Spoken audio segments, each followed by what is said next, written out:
You just tuned in to Up for Discussion. This episode of Up for Discussion is brought to you by Ultra Products. Ultra Products is nearly a 4,000 square foot archery shop located in Fairfield, Illinois. They carry a full line of bows including Matthews, Bowtech, Darton, Bear, and Raven. Ultra also has a fully equipped service department that works on all types of bows.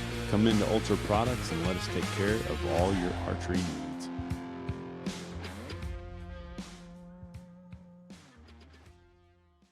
All right, we're up for discussion here at Ultra Products this evening. This evening is going to be a little bit more off the cuff than we have been in the past, but just roll with us, folks. It's going to be good and excited about it. Yep. We've got Jarrett Big Dog back with us this evening. Jarrett Smith. Lewis. Yeah, there we go. Jarrett Lewis. I don't know where I picked up Smith. Jarrett Smith. Never heard that one I before. don't know. I feel like, I know where I picked It's it a up. default. It's that. No, I know where I picked it up. There is a Jaron Smith that comes in the shop a lot. Yes, So, there is. yeah, that's why. So, We'll go with that. yeah. Or I just made it up. One or the other. We said it's off the cuff tonight. I got my blueberry muffin and my coffee, so you're going to have to watch and listen to me eat some tonight, quite possibly. So this evening, if you're tuning in, make sure that you do all the things that we ask you to do, like, share, comment. Comments are always great because comments keep us going. And so if you want us to shut up, just don't comment. So, Yeah, and there'll be some things, hopefully, we get into tonight that would really help the conversation. yeah, if you It's going guys to be chime in. somewhat opinionated It is. to some degree tonight. Tonight's very opinionated. So Very. that gives you out there listening an option to tell us how you really feel. Yep. We'd like to know how you feel. We do. Yeah. Tell us how you really feel, and it'll help us talk about some of this. Before we get too deep, looky here. What do you got there? We went on a big shed hunt the other day, and we found this little guy, and I think it's one of the most interesting sheds we've personally ever found. Well, maybe not the most, but it's right up there because it's a young deer. Obviously, I don't know how well people are going to be able to see that. I'll put it up there. That's pretty awesome. I mean, that little feller, the old saying, and this may just be my opinion, he needs a couple more years. But I would say he's got potential. I would say a lot of potential. He's got potential. I'd say he's got uniqueness going on every point except for his brow tine. Everywhere that antler comes to a point, I guess you could say, it splits. Yeah. It splits into two. We had a real looks like something that was made in a shop somewhere, but I promise we picked it up off the ground. This has potential to be really get wide right there. Don't you think? Yep. The whole thing probably does. But anyway, that one found these two. Well, yeah, I found these. Doug found one. Fat Doug found one. And We'll I give him found the credit. other. Yeah. Yeah. In the same place. Yeah. Separate hunt, wasn't it? Doug can't be with us this evening, so He can't defend himself. We really found him. We throwed one out there and let Doug pick it up and feel like he found it. good job, boy. Way to go, Doug. All right. So it's a pretty nice deer. Yeah, nice. Real heavy. Not huge, just overall scoring deer. I'm saying he's a 2-year-old. I'm saying he probably needs another year or two as well. Yeah. That's Gets my the pass. opinion. Yeah. Here we go on the opinions. Doesn't have enough mass yet. Yeah. Yeah, he's just got 5-inch bases probably. So we've got several people watching. Several guys have tuned in. We appreciate it. Rodney, Rob, you guys are always on. We appreciate that. This evening, we are covering things that I'm sure will be somewhat controversial, but that's all right. We don't care to address those things. And so what we're talking about this evening is pushing the extremes. And what that pertains to is the extremes in archery. There's 2 different camps. And I would say those camps would be the speed camp and the weight camp. Yep. And the heavy versus light, or yeah. yeah. And if you guys have been following that, which you can't not talk about speed as well. If you're talking about when we say heavy versus light, heavy arrows versus light arrows. yeah. And not even just the arrow, but also weighting it. Yeah. Yeah. So front of center. Do we need how much? What's the percentage? yeah. Some people say, 25. Next guy says 16. That's really extreme. But all that stuff. So that's what we're going to be discussing. And it's going to be evening. somewhat opinionated with a little bit of what we know just from what we've done. Yeah. I don't have a machine that takes down all the scientific data. And if somebody knows of something that we're missing or something that we're leaving out, I mean, if someone hears us speaking and you're like, yeah, but you're leaving this out of the equation, let us know. Let us know. Because we want to make sure that we include it in the equation and that we give you guys the best information that we know to give you. We want to get smarter. That's right. Smarter every day. We'd like to get connected with him. That would be awesome. I bet he could engineer us something to figure out the true, because there's all kinds of small diameter penetrates deeper. Well, in foam and gel, maybe it does, but does it on animals? See, I'm in that camp. I am. I don't know. I don't know if I can get behind that. I think it does. The body cavity of a deer is not the same as a target, though. It's all soft and jello-like. Yeah. So does it really matter that much? I've heard that argument, but I think it does. That's the thing. So much of what we're arguing and discussing is, I think it does. But Right. really, is there a way to discover and to legitimately say, absolutely, this does? And so I think there's one way to prove it. It'd be like the Dr. Ashby, is you have to shoot an animal and shoot it over and over and over before the rigor mortis sets in with different arrow shafts to test that with the same broadhead versus the same everything. You know what I mean? I think that's right. How do you effectively do that? I think the problem, and I highly respect Mr. Ed Ashby. I don't know him. I've watched a lot of his stuff. But all of his tests, sorry, I'm trying to finish my blueberry. All of my blueberry muffin, which was extremely good. But all of his tests are done with a recurve and traditional equipment or longbow. Yeah. Some people don't realize that. And some people say, well, the bow's the bow's the bow. Well, it's not entirely true either. I don't know why mine's. Yeah, I was checking that out too. Mine over here is bugging out. Well, I can't help yours. Mine is not. Well, anyway, fast forward motion. Josh says he's in the Me Too camp. What is the Me Too camp? I thought that was a bad thing, Josh. Josh, man. I'm not in the Me Too movement. You and Bill Cosby can hang out for the evening. Anyway, no, I think he's talking about the small arrow. Yeah. Or the small diameter arrows. Yeah. We hope. We've got this new option this evening, which is kind of nice. We can, if I figure out how to do it here. Oh, looky there. We can start pulling up all of our comments as they come in. So if you guys get a chance, comment just so we can see it. It'd be nice. So you think the small diameter definitely, because it shows up in foam, I do, going man. deeper. There's something about to an animal. I think I'm not saying it translates to some degree. I'm not saying that it translates to the meat of the animal, but I feel like it would do to the bone of the animal. Yeah. Which is the most important part to penetrate. Yeah.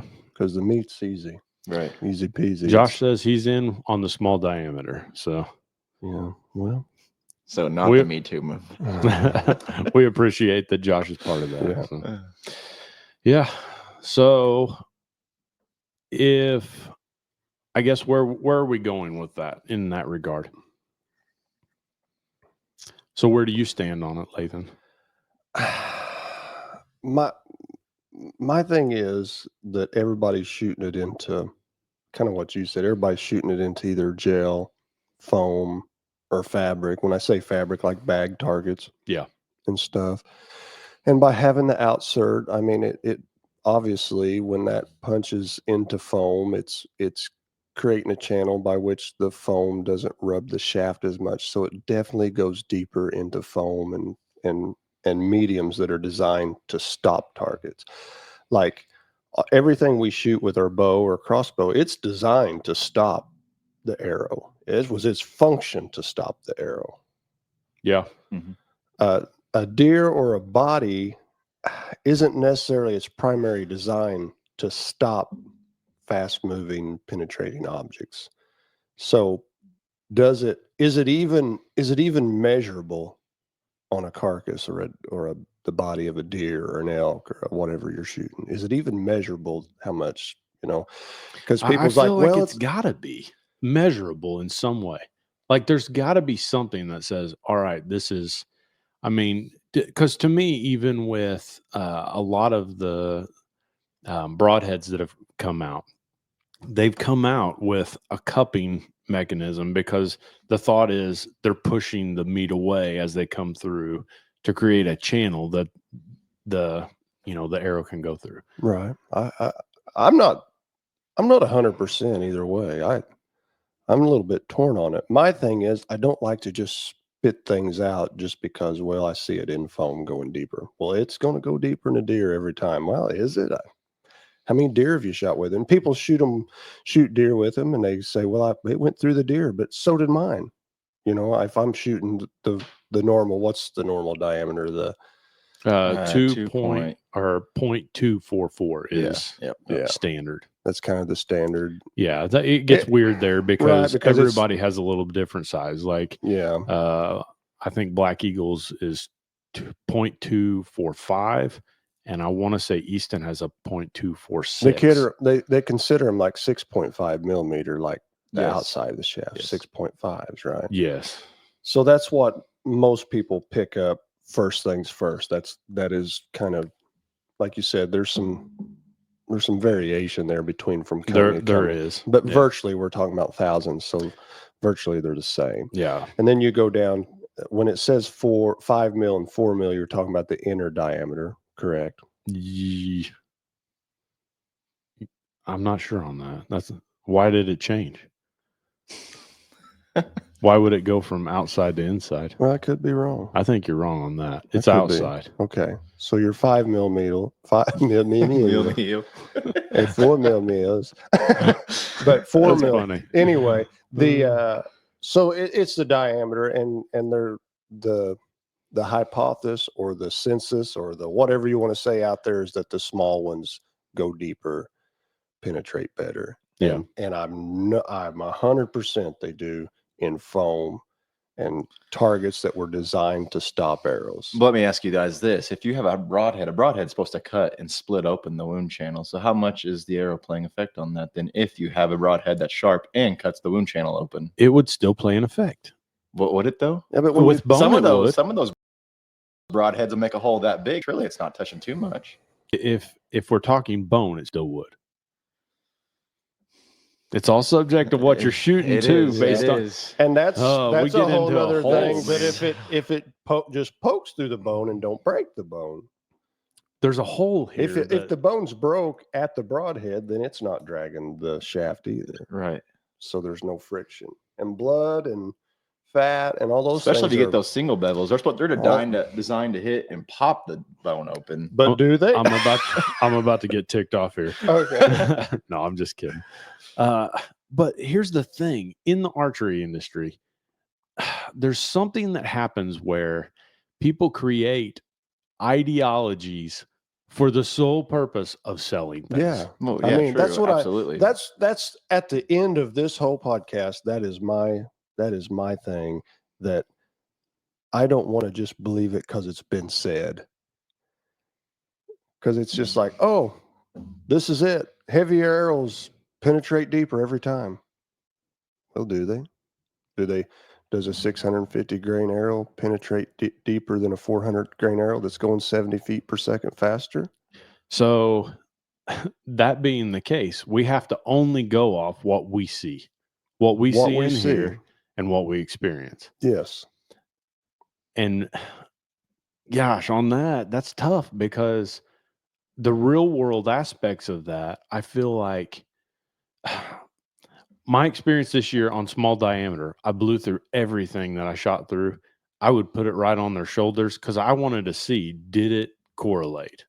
And I felt like on the back end, it did. But do you know that you hit shoulders and broke shoulders? Yeah, I do. I mean, I'm the one that cuts all my deer up. Right. So yeah, so there was 100%. There was broken bones in the shoulder, obliterated, and the arrow was in the ground. 6 inches. But my thing is, how far was the deer? I could say that I have this. I have many of the same stories. I'm sure you do. You know, that with a 6.5 or whatever, I have many of the same stories. So I don't know that's valid. That says that's for sure. And Josh, what'd Josh say there? Kinetic energy transfer test. That's what we've got to figure out. We've got to figure out a good way to figure out kinetic energy. Because kinetic energy, but there's you cannot argue with kinetic energy. Yeah, but there's all kinds of people out there that say kinetic energy is not where it's at. It's momentum. Those people are full of it. Because soon as, and they're probably smarter than us, because I don't want to look at them and say they're full of it. Because kinetic energy, how does momentum is totally and kinetic gone? How are they not the totally same? Disappears at impact, right? And then you're all at momentum. No, because the arrow is never getting faster. And kinetic energy is what's stored up in the arrow as it's flying. Yes, but you're not losing it entirely. But kinetic is always dipping as the arrow's moving. It's always dipping. It's always coming down, down, down, down, down till impact. And then from my understanding, I could be so far stopping. That would be my argument. Until stopping. Kinetic is moving until stop. Well, no, because now it's pushing. So the kinetic is gone and it has to push through an animal. And now it's all in momentum, right? Nah, I don't. Before that, it's stored up. If that was before the that, case, it's stored up and say it's flying at 300 feet a second. It's flying at 300 feet a second at impact, and now no more is it flying under its own. It's using whatever was stored up to push itself through the target. And that's the momentum chart, right? I don't like what you're saying. Momentum transfers the energy. That's what Josh says. Gosh, we really need we really don't know what we're talking about. We need someone a whole lot smarter than us. So here's what I say at the end of not at the end of that's why we brought Jared on. Yeah. Here's my thinking behind this, and you guys can go ahead and correct me if I'm wrong. Let me hush and let you talk. Like if you take something like my You're car. Fresher. You just graduated a few years ago. We've been out of school long enough. I don't even remember what E minus whatever squared is. Go ahead. If you take something like my car, well, let's think like a car wreck. If you take like my car and hits a guardrail at 60 miles an hour, it's going to do some damage. But if you take a semi truck at 45 miles per hour, it's going to tear that guardrail up because there's more weight behind it. That's my thinking and process. Have you been listening to what we've been saying today? Yes. Because I believe I said the exact same thing earlier. Pretty close when we were talking, before you were here. But almost arguing your point. And here's why. Let's say my Prius is going 120 miles an hour. That's a Prius that's moving on right there. It's trucking. I feel like I've went 120 in that Prius before. It's very possible. No, I'm kidding. So just 100. So that Prius is going 120 miles an hour. It hits a concrete wall. I don't know why that's funny to me. It's going to be a pancake and it's not going anywhere. You are correct. All right. But I'm back. Let's are you? I'm okay. Let's assume that there's a semi that's doing the same. Let's say it's going 35 and it hits the same wall. It's carrying way more weight. Right. But if on the back end, it's done the exact same thing to that wall, what was the point of it? And that was our argument today, because it was like, and we're getting away from the small diameter argument. Well, let's and, hold on, back up a second. Then let's take it back to the construction side of it. You know, when you're driving in a bigger nail or something, you want to bust up concrete. You grab a 5-pound sledgehammer or a 10-pound sledgehammer. Why don't you just grab a handheld and swing it faster than you can the sledgehammer? Okay, let me get in on this one. You know what I'm saying? For years, they swore everyone should swing a 28-ounce or bigger big framing hammer, and I can outdrive most guys that have a 28-inch framing hammer, or a 28-ounce with a 19 or a 20. I can drive 20s and 60s pole barn nails fast. And I don't know if it's just me, but I think it's because I can put more speed in the hammer. Maybe. And we used to have this argument, because I swung a hammer for years with guys, and they'd be like, there'd be guys come out there and they'd be packing this hammer that, you know, it took 3 men to get it out of the truck and 2 men to hang it on their belt, but then they were going to be able to swing it by themselves, you know. And so you're saying that speed wins? It would seem to me in swinging hammers, which is a total different thing, but with some of the same ideas, that you can put more hammer speed in that 19 to 20 ounce hammer, and you drive nails faster. And that could go a couple ways. Does it actually push the nail in each strike faster, or can you get 2 blows in on that nail to their 1? That I don't know, but I'm just telling you, you give somebody a 28 ounce big Est-wing framing hammer. I can barely swing that thing. Yeah. You know, I'm even talking about someone that can swing it, because I can swing it. Yeah. But I do better with a 20 ounce. I can tell I'm seating nails. Well, we'd pit ourselves against each other just to try out there.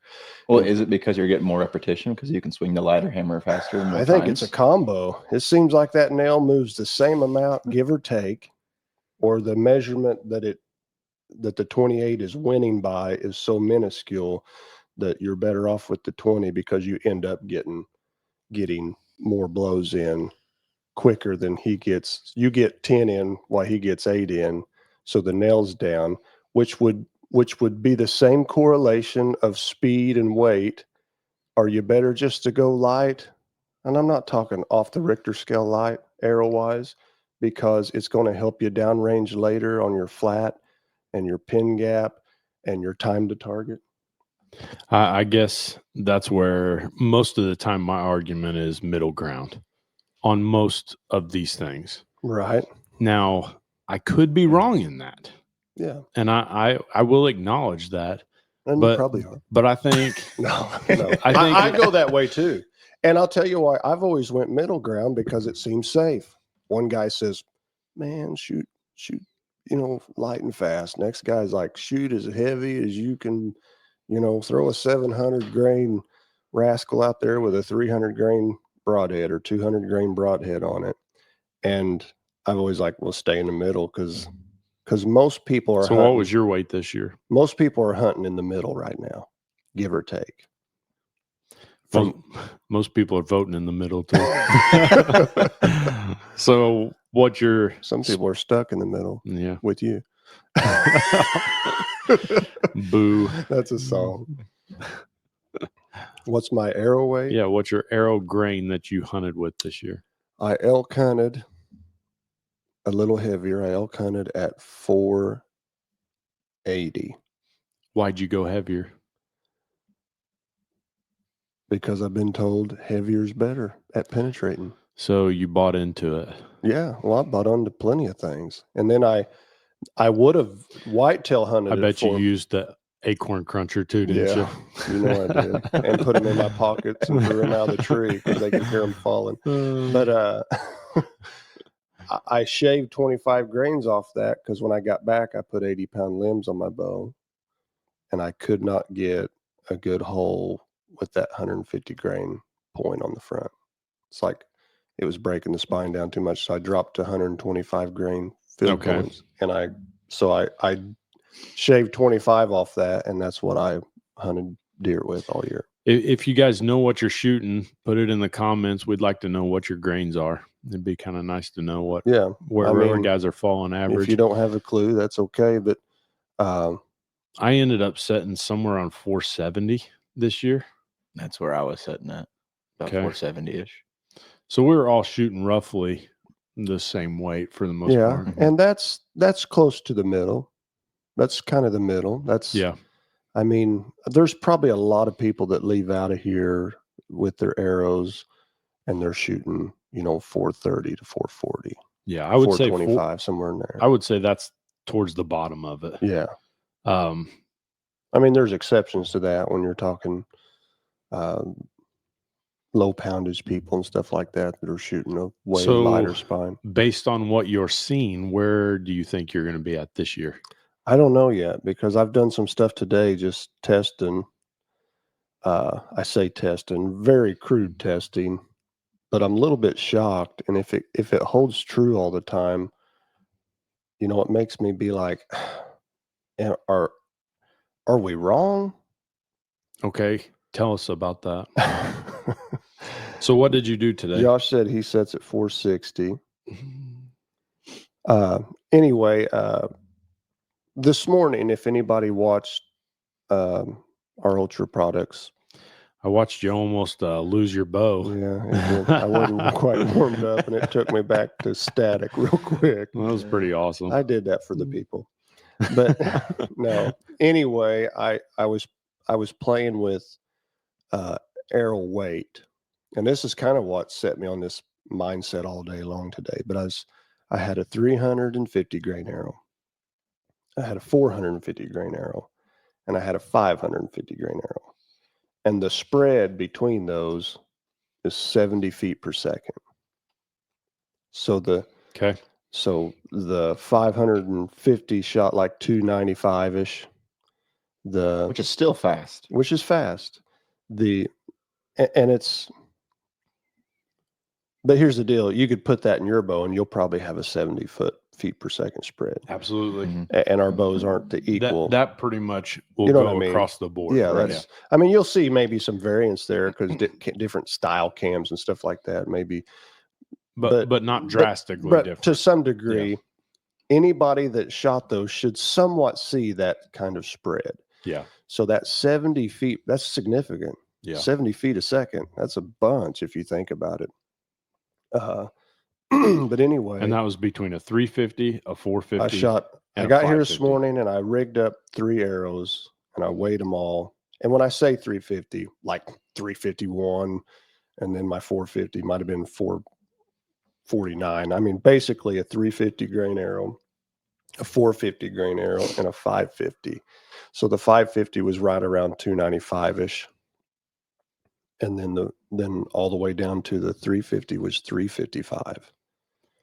All right. Now, what did that relate to in regards to your speeds? Can you recall that by chance? Yeah, 355.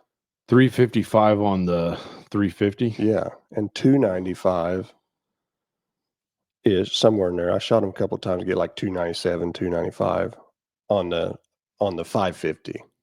295. The 450 was what I basically hunted at, and it was 320. Like 321, 2, 3. So it always lands there in the 320s somewhere. Okay. That's interesting. So there's so it was roughly 60 on their speed then. Yeah. Those numbers, Josh figured at one time, I figured we got anywhere from 65. So what does that 60 feet a second correlate to in regards to inches in a target? Well, here's what I did. I took my... Because one would think, based on Troy Fowler's argument, and if you guys are familiar, if you guys follow archery at all, Troy Fowler is the ranch fairy.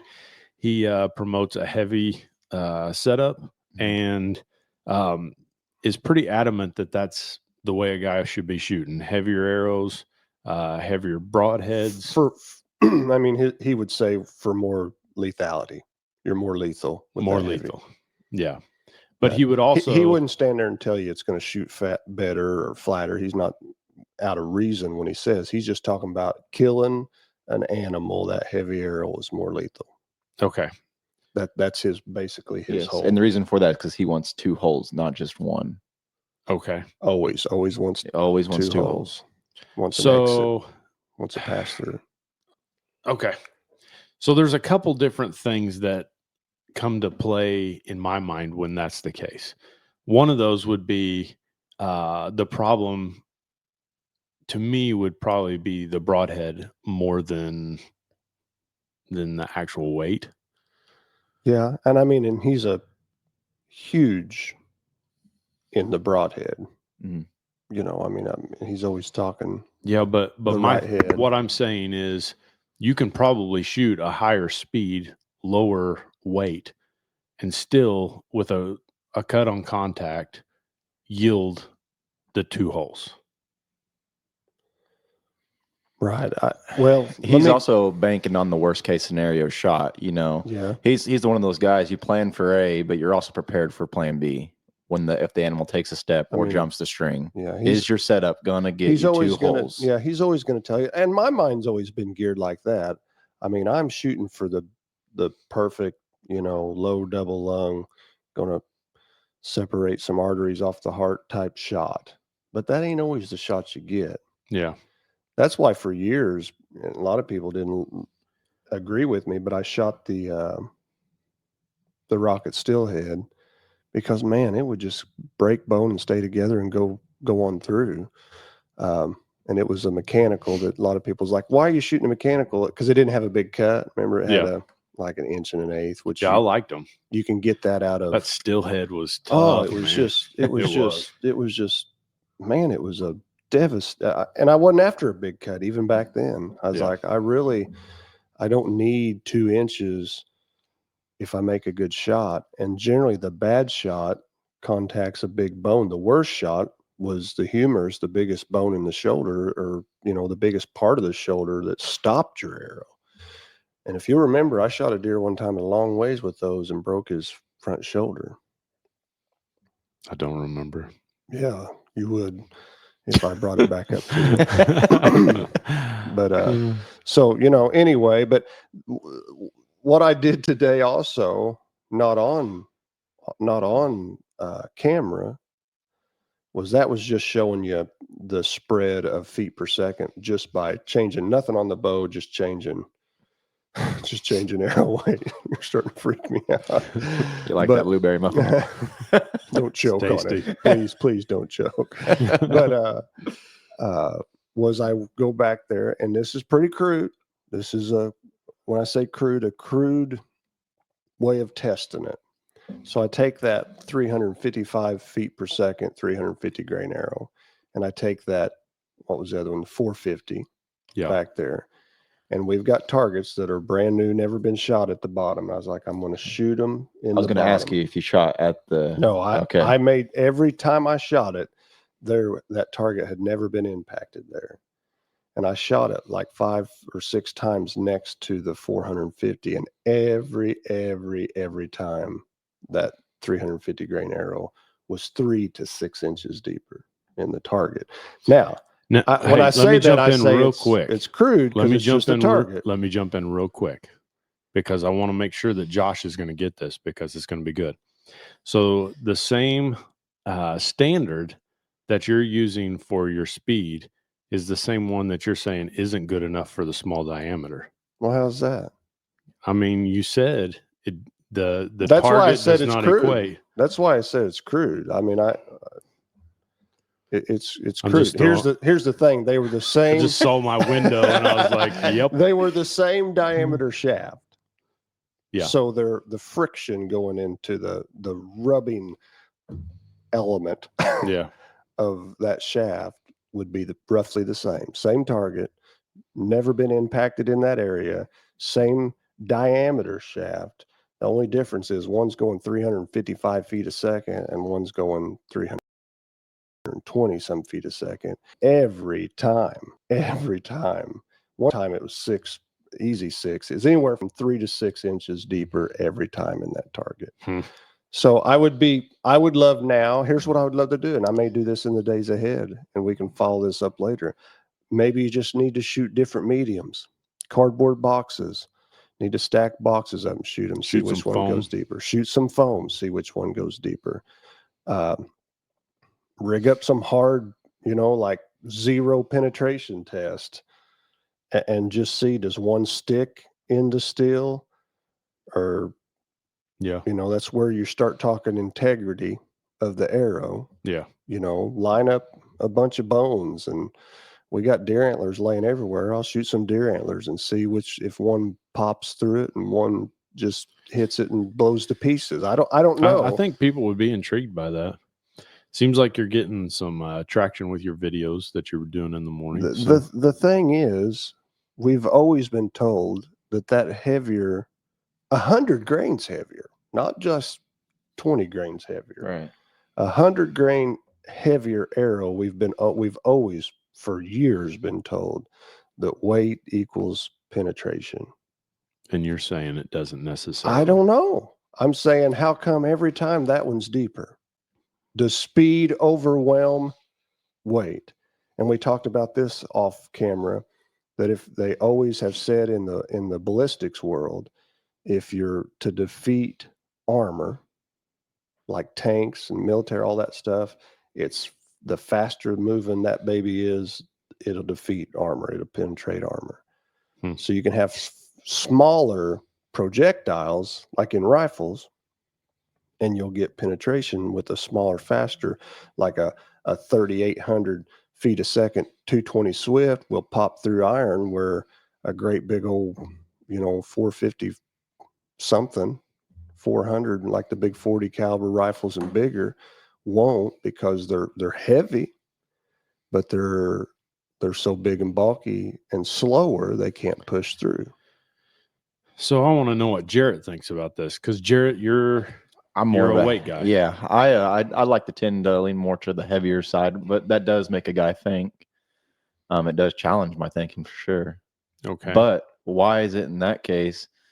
Well, we can go back to I guess that's real world archery there. I was thinking more like, well, if we're going to go to bust a concrete pad up, I'm grabbing the sledgehammer. That's going to be slower to get the crack. Whereas, if I was to grab just a hammer and swing it as hard as I can, jump up and just swing it, I ain't going to do nothing.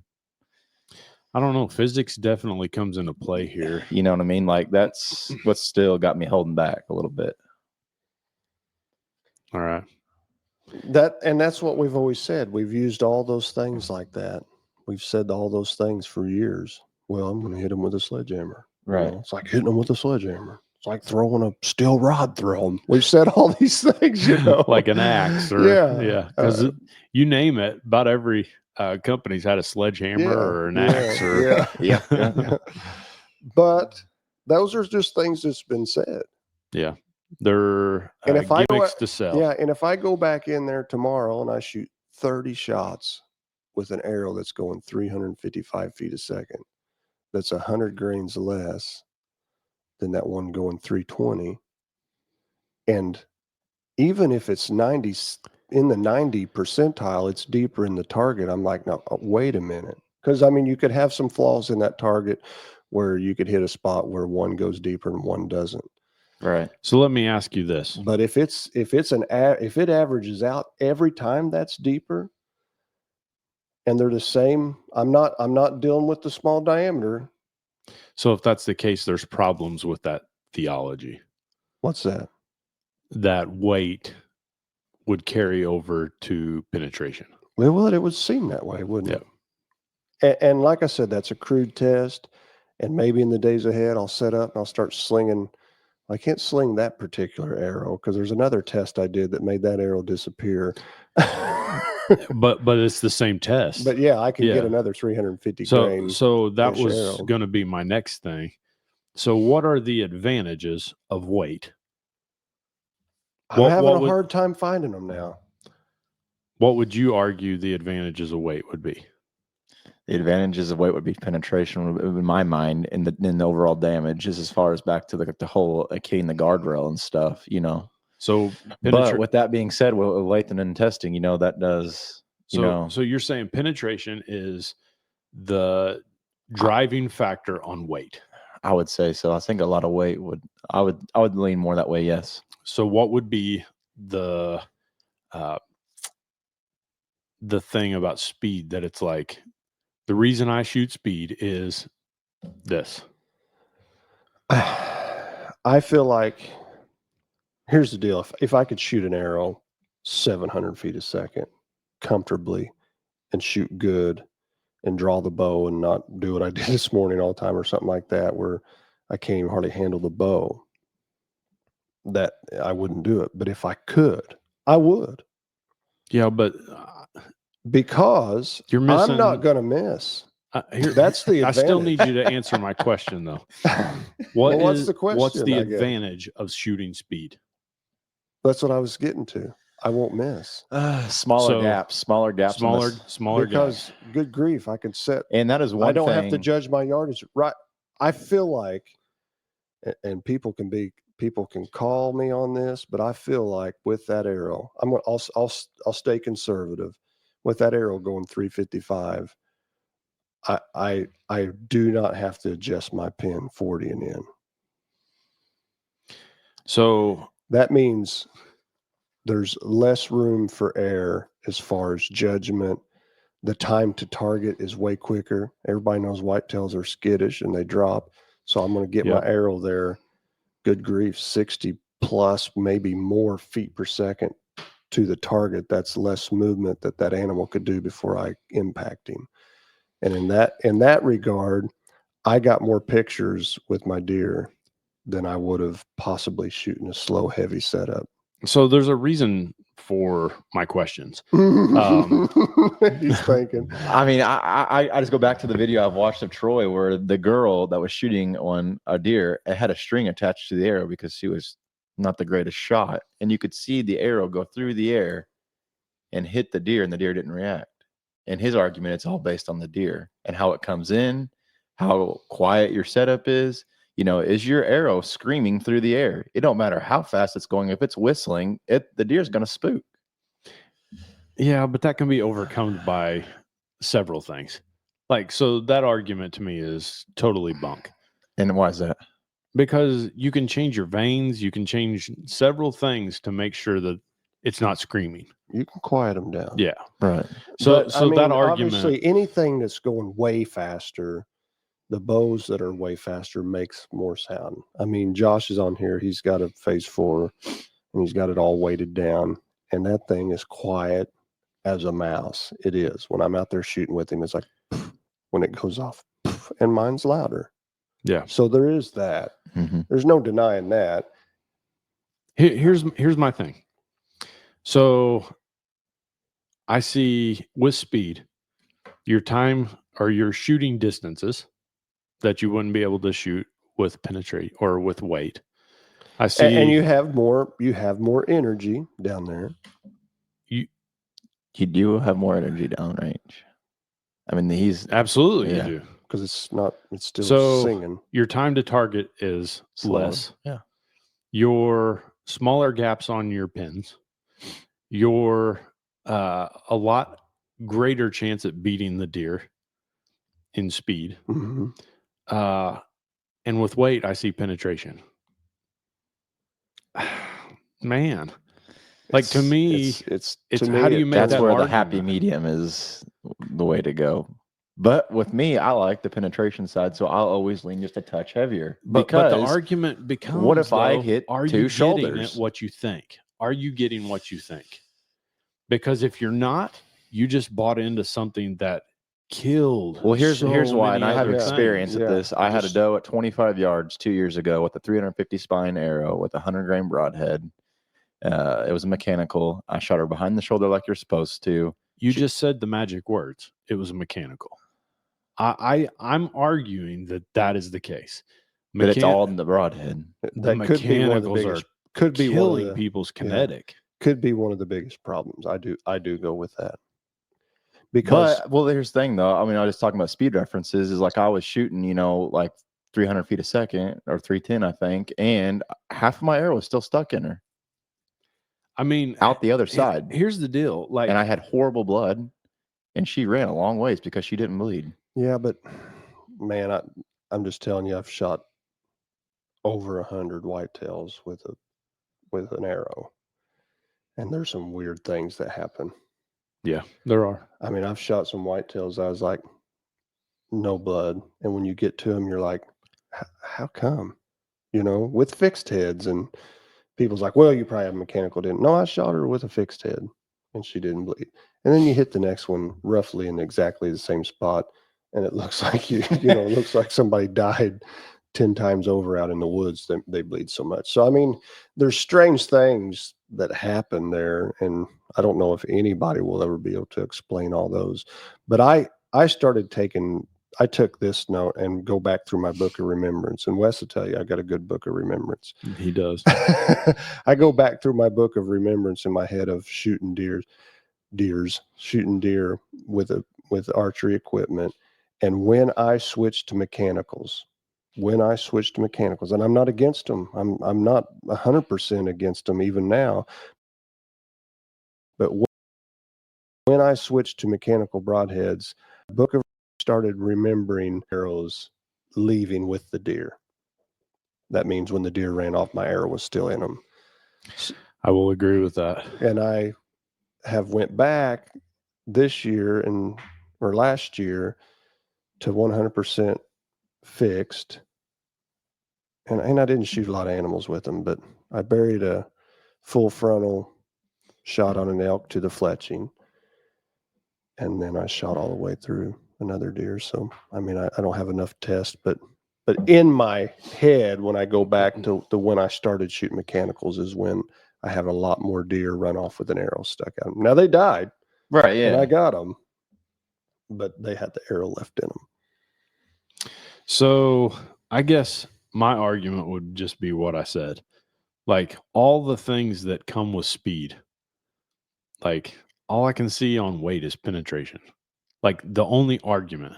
And if Troy, Ranch Fairy was in here, I would ask him that same thing. Like if penetration is what you're going for, I understand that.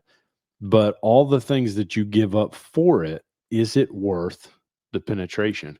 Because here's the deal. At the end of the day, it doesn't matter if it's in the ground 6 inches behind the deer or not. Like at a certain point, it's only that second hole that you're really wanting. So, and at the end of the day, did you get to hold it and take a picture with it? Yeah. Right. Or did you miss it because your bow was slow enough that he ducked it? I mean, we videoed for almost 20 years. More duck than don't. Yeah. More duck than don't. And you don't realize that till you start videoing your hunts, and you'd put it on the screen, edit it, and you'd be like, watch this. And they all duck. And we've had some that totally ducked it. See, I even heard that in the 1800s, there was debate on whether to name the game Duck, Duck, Deer or Duck, Duck, Goose. More of them drop. And it's a reaction to sound. And some people say it's a reaction to the arrow.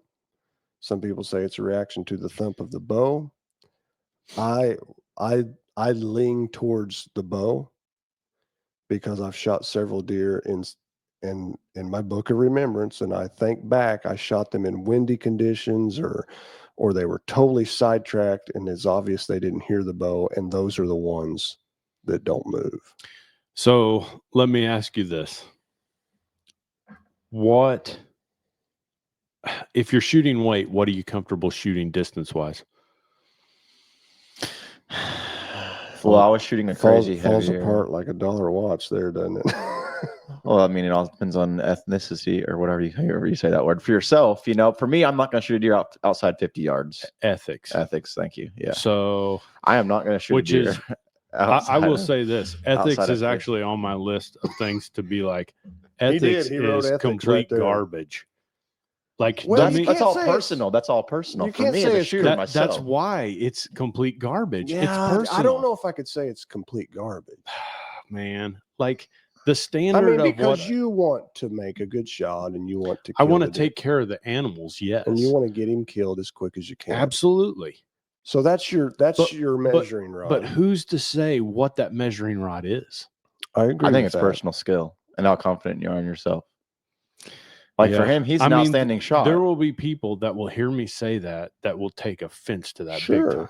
because they Well, that's just anything today. But think, here's the deal. I agree with you there that people take that and almost use it as they weaponize it to some degree. Sure they do. Like I've heard, I don't know how many people say that, oh, I wouldn't shoot that shot because, you know, like I wouldn't do that. That man. And That's they're saying it thing to me. with the timbre in their voice of like, you shouldn't do that either. Absolutely. Yeah. Yeah. And to me, That's like, what I mean when I say who weaponize. is to say what you can do better than you? That's right. Right. And that's what kind of what Jared's saying, Yeah. where it's somewhat personal. It totally is. Like, and we talked about this, and tell me if you don't think, I think this is a real deal here. So we never did Google it. We was going to Google it. Maybe someone in the comments, Google this and tell us when the first archery season in Illinois was. it would have had to have been in the Early 70s, yeah. somewhere in there, maybe possibly late 60s, but I bet early 70s or something. Now then think about the equipment they were using. Yeah. I mean, a lot of them went to the woods with recurves and longbows. A little bit's changed since then, I would say. Wooden Just a wooden little bit, shafts, just a little bit. you know, wooden. I mean, some of them probably using wooden shafts. Yeah. And you can kill with those things, but it's not the same game. So the point I'm making is, Grandpa, which wasn't Grandpa when he started, but now he's Grandpa, he hunted the first, and I hope I don't upset people, but he hunted the first archery season in Illinois.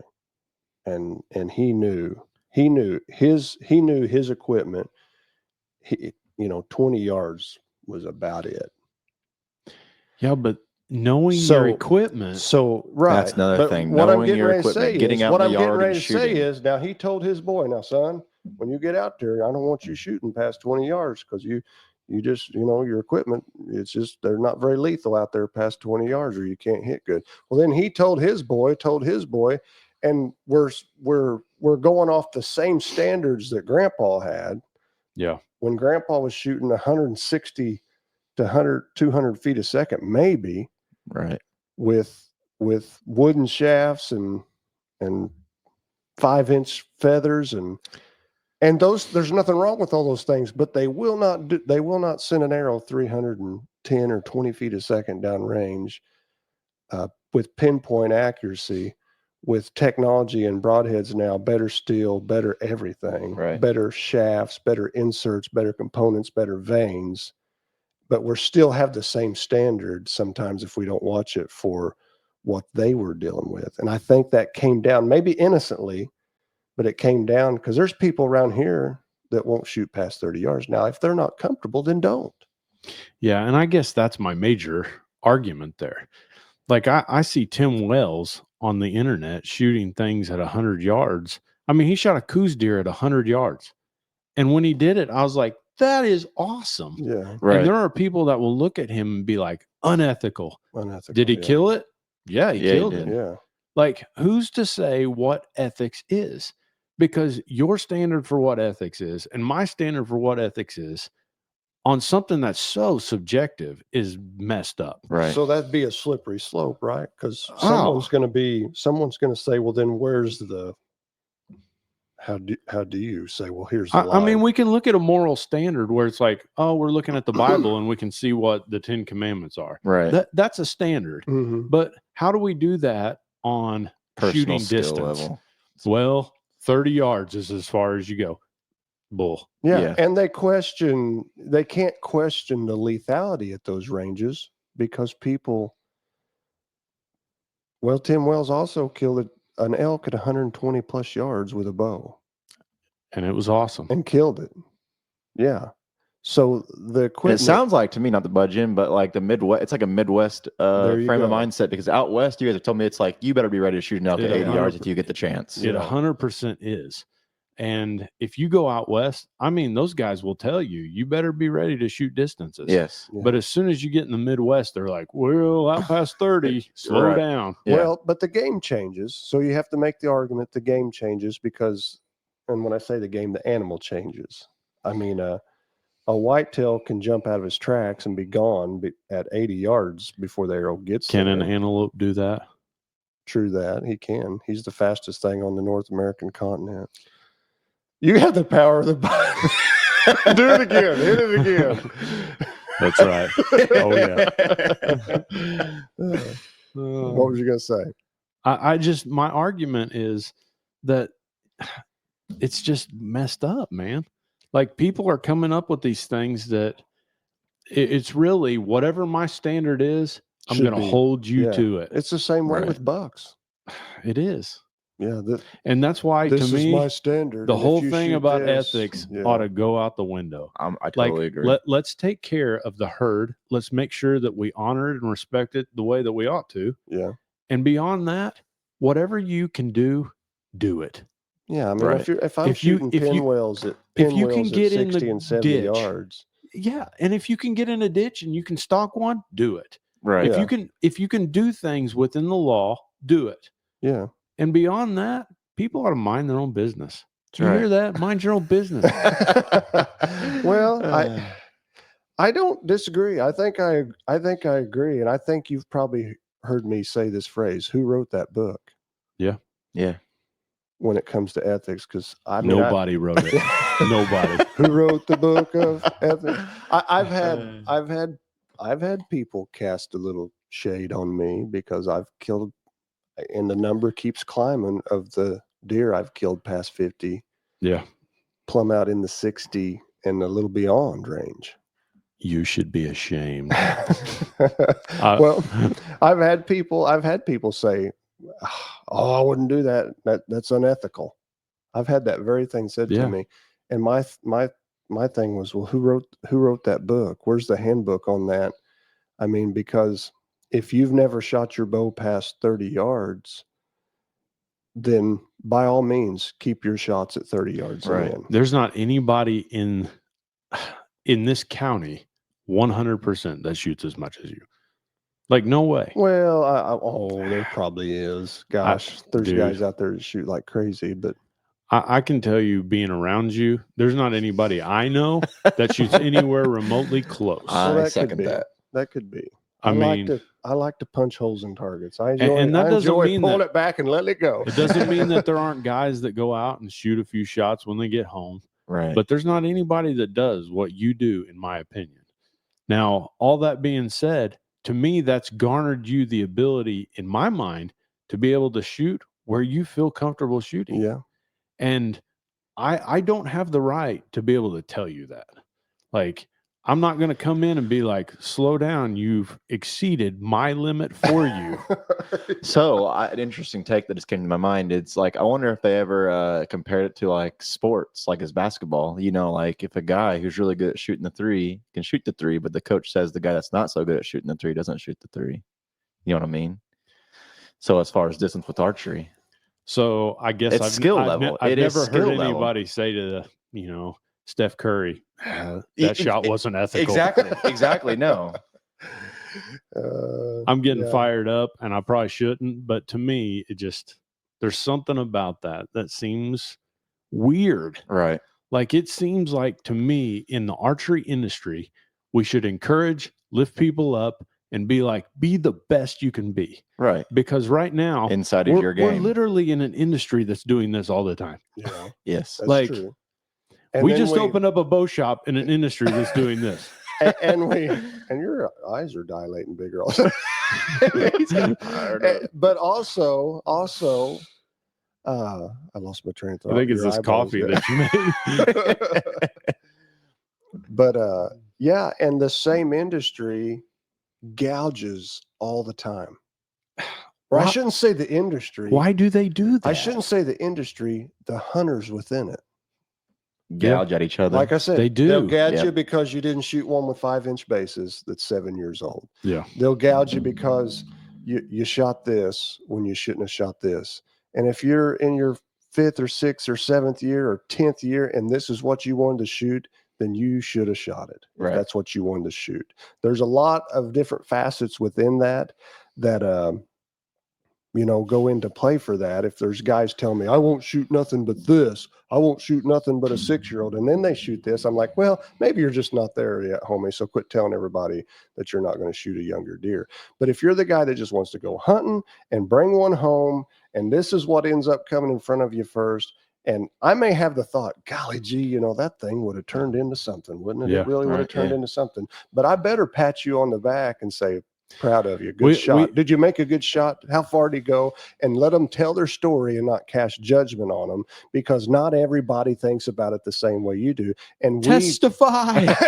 and this needs to be. It started as for one. Well, it started depending on how many years you go back. It started as a way to feed yourself. Yeah. And it's still that to a great degree, because we love to eat them. But it became something to bring us together. Yes. Yeah. I mean, some of the old timers and people's fondest memories was deer camp. Yeah.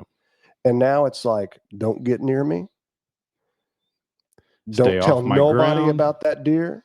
He's Yeah. top secret. He's mine, and he ain't no more yours than the man in the moon. And then when somebody gets him, you're upset. And now I want to tell you how you should do it, when we should, yes, train the younger ones.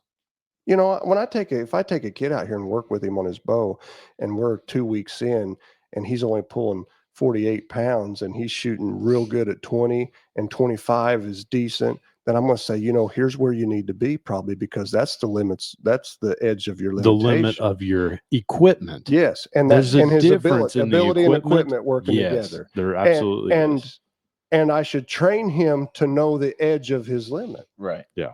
That's what I should train him, not to tell him, you do it like me and exactly like me. And if you ever go past that, you're no good. Yeah. And that's unethical. Ooh, made me I feel like it. good on the inside. Preach it. So it's not been that long ago. I would say within the last week and a half or so. Mark finally noticed, I have to root in on you. He finally noticed that we have a vintage hat night going. Well, vintage hat night. Woo woo. Go ahead. I had to get that in there. So it's not been that long ago that a guy came in and began to talk about this with me. And man, it just really resonated whenever he got to talking about it, because you could tell one thing he said is, he's like, I may have 80 acres. The guy that I'm judging might have 10. Right. Yeah. And he might not ever see a good deer. And his good deer is coming off of somebody else's 100 acres that he just hopes it wanders over his way. Right. And if a 120 wanders over his way and he takes it, he's excited about it. Yeah. His heart was beating. He was excited. That's right. And then the guy that's got the 80 is looking at him and being like, can't believe you shot that. I passed that deer 4 times. Been trying to let that one go. Like, get off your tower. That's exactly right, man. Yeah. Mm-hmm. Like, I mean, that whole deal with Waddell and with, several guys have come out recently talking about how it's pay to play in the hunting industry. And I want to do one podcast where we really dive into that hardcore. Pay to play. Yeah. I think it was, did I say this, or I think it was Jay Gregory that said, a big deer is not a big deer anymore. And there's big enough players in the game, basically what you're saying, spending enough money on properties and foods and minerals and whatever else there is. That if you've got money, you can buy a big deer. And that's so true. You can. That's so true. Well, define that then. Are you saying they're paying to go hunt a prop, like an outfitter? Because that's the way it used to be, but I think it's changed now. It's like all about one or two guys owning the property. There's so many different avenues to do that. Like, you could call someplace like Sampson's Ridge. You could go do that. If you want to kill an absolute freak. Yeah, you can go down there and kill a 300. If you're wanting to kill a wild one. But they're high fenced. There's all sorts of guys that are like, well, I got a picture of this 200, and somebody will come and pay you to kill that 200. Right. Yep.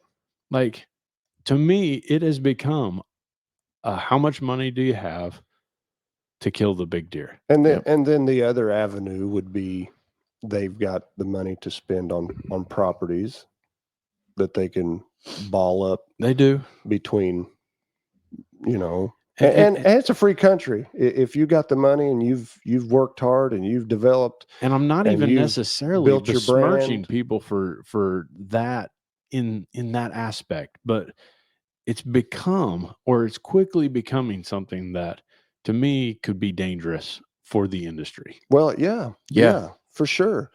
Let me tell this story. I've told it a bunch lately. I may have told it to you guys, but I haven't told it to all these listeners out there. It was just a while back. My dad, I mean, he's deer hunted some, but he's not a huge deer hunter.